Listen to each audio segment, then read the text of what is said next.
The smell hit me before I even turned the corner. Burnt wiring, rotten fruit from 3 worlds I couldn't name, and under it all, something sharp and metallic that I would later learn was fear. I was not looking for trouble that day. I was looking for coolant valves for my ship, nothing more. But trouble has a way of finding people who walk with their eyes open in places like the Kesh Bazaar. I heard her before I saw her. Not a scream, not a cry, just silence, the kind that feels louder than noise, coming from a crowd that had gathered around a stall and then quickly walked away, one by one, like she was something contagious. I pushed through the thinning crowd and stopped. She was kneeling on the cold metal floor, wrists bound in thin black restraints that hummed faintly with current. Her skin held a pale violet shade, almost silver under the market lights, and her eyes were a deep amber that caught the light strangely, like they were made of something older than the rest of her. Even folded down on her knees, even covered in dust and dried blood at her wrists, there was something in the way she held her spine straight. She looked like someone who used to be looked up to. Beside her, stabbed into the ground on a crooked metal rod, was a handwritten sign. The letters were sloppy, scratched fast like the seller wanted to be done with the whole business. Free. Nobody wants her. I stood there longer than I should have. A being that looked like a walking mound of dried clay, the merchant, noticed me staring and grunted. You want her? Take her. Nobody pays. Nobody even looks twice human. Bad luck, that one. Cursed house. You take her. You take the curse. She's free, I said. You just said so yourself. Free of price, not free of trouble. He turned back to his stall like the conversation bored him already. I looked at her again. She had lifted her head slightly, watching me now, waiting for the part where I either walked away like everyone else, or worse. What's your name? I asked her. She blinked, surprised, like nobody had asked her that in a long time. Her voice came out low, careful, like she was testing whether words still worked for her. Chauvel, she said. Kathes, though the name means nothing here. My house is ash. My people scattered. I am worth less than the dust on this floor. Doesn't sound like nothing to me, I said. Sounds like a name. I knelt down and touched the restraint at her wrist. It buzzed against my fingers, cold and unfamiliar. Do these come off? You would truly take a cursed thing for free? She asked, and there was no hope in her voice, only disbelief, like she expected me to laugh and walk away like the others. I don't believe in curses, I said. I believe in coolant valves and getting a decent meal before nightfall. Right now you're neither of those things, so let's fix the first problem and figure out the second. The merchant tossed me a small key without even looking, muttering something about humans being simple creatures who didn't understand real danger. I didn't argue with him. I unlocked the restraints myself, feeling them fall away from her wrists, and for a moment she just stared down at her own hands, like she didn't recognize them without chains. Get up, I said gently. We're leaving before he changes his mind and decides freedom needs a price after all. She rose slowly, unsteady, and for the first time I saw how tall she actually was, taller than me, though she carried herself smaller, folded inward, like she had spent a long time trying to take up less space than she was allowed to. We walked through the bazaar together, and I felt the stares before I understood them. Traders paused mid-sentence. A group of armored buyers near a weapons stall went completely silent, watching us pass like we were a walking omen. One of them, a tall being wrapped in dark red cloth with too many eyes for comfort, actually stepped back, like we carried some kind of disease. They know your name, I said quietly. They know what my name means, she corrected. Kathes was not simply a house. It ruled 3 systems. When it fell, it did not fall quietly. Anyone who shelters its last daughter inherits enemies older than your entire species has existed. Good thing I've got nothing they want then, I said. No systems, no throne, no army waiting to avenge some old war. Just a ship that needs coolant valves, and apparently 1 extra passenger now. She looked at me sideways, studying my face like she was trying to find the trick hidden somewhere in my words. You say this so easily, as though danger means nothing to you. Danger means plenty to me, I said. I just don't think helping someone should come with a price tag attached. Where I'm from, That's not how it's supposed to work. Your kind is strange, she murmured, almost to herself. You have no idea, I said, and for the first time since I'd found her, I saw something close to a smile cross her face, small and uncertain, like a muscle she hadn't used in a long while. We made it 3 more stalls before the trouble found us. A voice called out behind us, sharp and commanding, cutting through the market noise like a blade through fabric. Kathes. I turned. A tall figure stood there, armor-plated and polished, flanked by 2 others, with weapons resting casually at their sides, the kind of casual that meant they were extremely confident, not relaxed. The lead figure's face was narrow, pale, with markings similar to Chauvel's own, though harder, colder. Van, Chauvel said quietly, and I heard something in her voice shift. Not fear exactly, but old, tired dread, the kind that comes from knowing someone for a very long time and never once trusting them. You were supposed to disappear, Van said, stepping closer, ignoring me entirely like I was furniture. Sold off, forgotten, gone. That was the arrangement. Instead, I hear the last daughter of Kathes is walking free through a public market, attached to some human scavenger. I am no longer anyone's arrangement, Chauvel said, and her chin lifted slightly, the first real defiance I'd seen from her. You are a liability that refuses to expire, Van said coldly. Half the old council would pay well to finally close that chapter. The other half would pay just as well to make sure you never speak about what really happened the night the throne fell.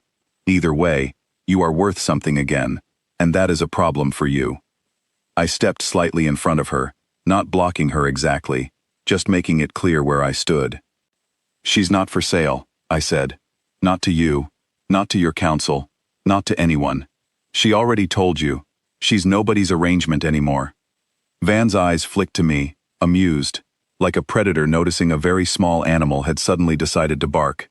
And who exactly are you to make that claim, human? Nobody important, I said. Just the guy who happened to be walking by when a market full of people decided a person wasn't worth picking up off the ground. That kind of makes it my business now. You misunderstand the situation, Van said, voice dropping lower, more dangerous. This is not a matter of ownership. This is a matter of silence. She knows things, names, locations, details about the fall of the house that certain powerful people would prefer stayed buried with the rest of her family. I am not here to buy her. I am here to make sure she never speaks again. The market around us had gone completely still. Traders froze mid-transaction. A few backed slowly away, sensing exactly where this was heading. I felt my pulse pick up, but strangely, I didn't feel afraid. I felt something closer to stubbornness, the kind that settles into your chest and refuses to move. Then you've got a problem, I said, because I'm not moving, and neither is she. Van tilted his head, studying me the way you might study an insect that had wandered somewhere it clearly did not belong. You would risk your life for a stranger. A being from a fallen house that means nothing to your species, your world, your future. Why? I thought about that question honestly, for just a second, because it deserved an honest answer. Because nobody should be thrown away, I said. Not because of what she knows, not because of who her family used to be, not because some old council decided her life was inconvenient. That's not a good enough reason where I come from. It never will be. Chauvel stepped up beside me then, closer than before, and for the first time since I'd met her, she wasn't looking down, or folding herself smaller. She stood straight, matching my height almost exactly, her amber eyes steady on Van. You forget, she said, voice stronger now, clearer, that I also remember the night the throne fell. I remember whose hand struck first. I remember whose voice gave the order. You did not come here to silence secrets, Van. You came here to silence the one witness who watched you commit the very crime the council still blames on outsiders. The market seemed to hold its breath. Van's expression flickered, just slightly, a crack in the polished calm. Careful, he said quietly. Careless words end lives. They already did, Chauvel said. Mine was supposed to end that night too. It didn't. And now I am done being quiet about why. For a long moment nobody moved. I could feel every eye in that market locked on the 3 of us, waiting to see which way this would break. Then, from somewhere near the weapons stall, one of the earlier traders, the same one who had backed away with too many eyes, spoke up, voice hesitant but firm. I remember that night too. I was docked near the palace ring. I saw who left in a hurry, and it was not outsiders. Another voice joined, from a different stall, quieter but just as steady. As did I. Van's guards shifted uneasily, glancing at each other, at the growing number of witnesses suddenly finding their voices in a market that moments ago had gone silent out of fear. The very thing Van had come to bury was climbing back out into the open, one voice at a time, because a market full of strangers, who owed Chevelle nothing, had decided her sign was wrong. Somebody did want her. Somebody did care what happened to her. Van looked around slowly, calculating, and I watched something shift behind his eyes as he realized the odds had just changed entirely. Silence had been his weapon. Silence was gone now. "This isn't finished," he said, stepping back, guards falling in behind him. "No," Chevelle said. "It's actually just starting, for the first time in a long while." Van turned and walked away through the parting crowd, his guards trailing close, and the tension in the market slowly loosened, breath returning to the crowded space, like air rushing back into a room. I let out a breath I hadn't realized I was holding. "That was either extremely brave," I said, "or extremely reckless." "Perhaps both," Chevelle said, and there it was again, that small, careful smile, a little less uncertain this time. "You told him nobody should be thrown away. I have carried that sign around my neck for longer than you know. I believed it. Nobody wants her. I had stopped expecting anything different." "Well," I said, "signs are wrong sometimes." She looked at me, really looked, like she was seeing something new. "Why did you actually stop for me? Truly, not the version you gave Van." I thought about it for a second, because everyone else walked past like it was nothing unusual. And where I come from, that's exactly the moment somebody should stop. She was quiet for a while as we walked back through the bazaar together, past stalls slowly returning to their noise and business, past traders who now watched us differently, not with fear, but with something closer to curiosity. "I do not know what comes next," she finally said. "My house is gone. My name carries danger. I have nothing to offer you in return for what you did today." "You don't owe me anything," I said. "That's kind of the whole point." "Then what do I do now?" she asked, and for the first time the question sounded less like fear and more like genuine curiosity about a future she hadn't expected to have. "Well," I said, glancing toward the docking ring where my ship was waiting, coolant valves still unpurchased.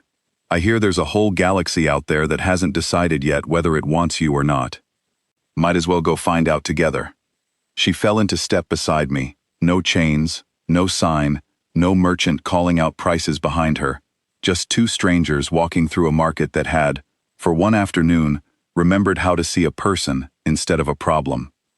Behind us, the little handwritten sign still lay on the ground where I'd left it, crooked and forgotten in the dust. "Free, nobody wants her." I didn't look back at it twice. As far as I was concerned, it was already wrong.